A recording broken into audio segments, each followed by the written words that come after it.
Bonjour, aujourd'hui nous allons voir ensemble comment créer une histoire de façon très simple. Cette vidéo, elle se compose de trois parties. La première, on va se demander pourquoi. Oui, pourquoi écrire une histoire?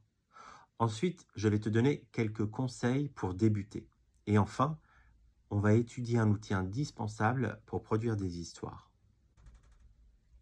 Pourquoi écrire une histoire? Peut-être que tu as envie de raconter quelque chose. Peut-être que tu veux te raconter. Ça se trouve, tu écris depuis longtemps, mais cette fois, tu aimerais le partager à tes parents, tes amis, ta maîtresse ou ton maître. Écrire, c'est donc partager, mais c'est partager avec une grande liberté. Tu as le droit d'écrire ce que tu veux. Écrire, ça permet de développer ton imagination et de développer celle de ton lecteur ou de ton auditeur. Tu as peut-être aussi envie de transmettre des émotions. Et si tu avais envie de nous faire rire ou de nous faire peur?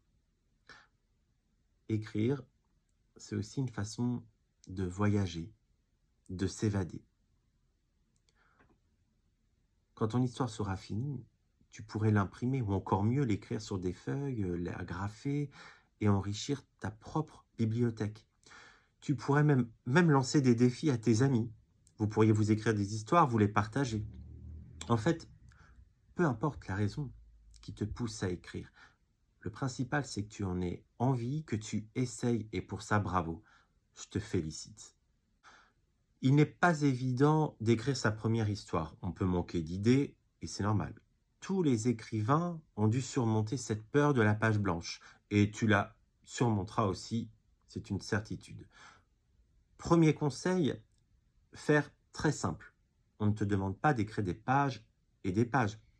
Tu peux juste écrire quelques lignes que tu reprendras plus tard. Ne te mets pas de pression. Rien ne t'oblige pour le moment de partager tes écrits. Tu le feras quand tu en auras envie.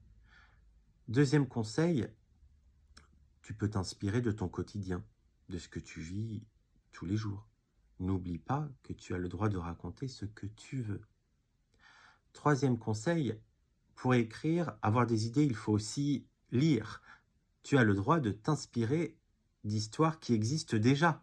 Par exemple, il y a énormément de contes détournés sur le petit chaperon rouge.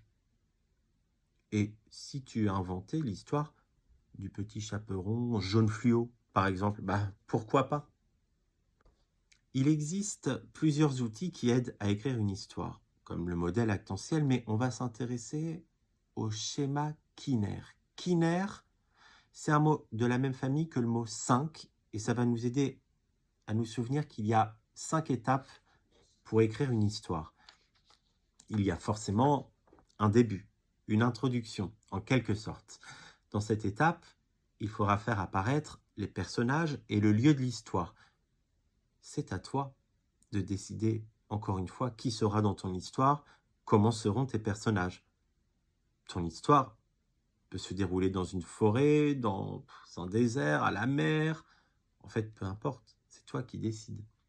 Il faut que tu décrives sans trop détailler, car il faut aussi qu'on puisse développer notre propre imagination. Ensuite, dans l'histoire, il va y avoir plein d'actions. Il va bien se passer quelque chose dans cette histoire. Et tu sais qu'à un moment, quelque chose va mal se passer. Il va y avoir un problème. C'est ce qu'on appelle l'élément perturbateur. Et le problème, il ne va pas se résoudre immédiatement. Il faut que tu mettes un peu de suspense. Tu peux faire intervenir d'autres personnages, d'autres lieux, des objets magiques, pourquoi pas. La solution est ensuite apportée, le problème est résolu et à la fin de ton histoire, il y a quelques phrases de conclusion. N'oublie pas qu'en général, les histoires se finissent bien. Comme c'est peut-être un peu flou encore, on va reprendre ce schéma avec pour exemple le conte le plus connu et le plus détourné dont j'ai parlé tout à l'heure, le petit chaperon rouge. Dans l'introduction, les personnages sont posés. Le petit chaperon rouge, sa mère, on entend parler d'une grand-mère, et comme lieu, il y a la maison et la forêt. Le problème surgit, tu le sais, il s'agit de la rencontre entre le loup et le petit chaperon rouge. C'est l'élément perturbateur, le problème. Et là, il va y avoir beaucoup de suspense et beaucoup d'action.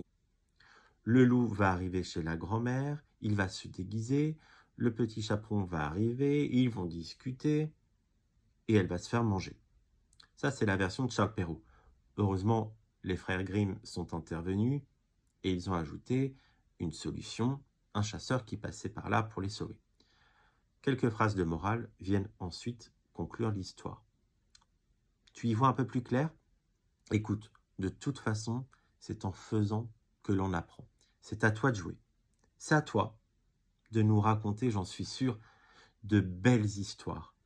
Tu peux les indiquer, tu peux les mettre en dessous dans les commentaires. On se fera une joie de les découvrir, encore une fois, quand tu seras prêt. À bientôt!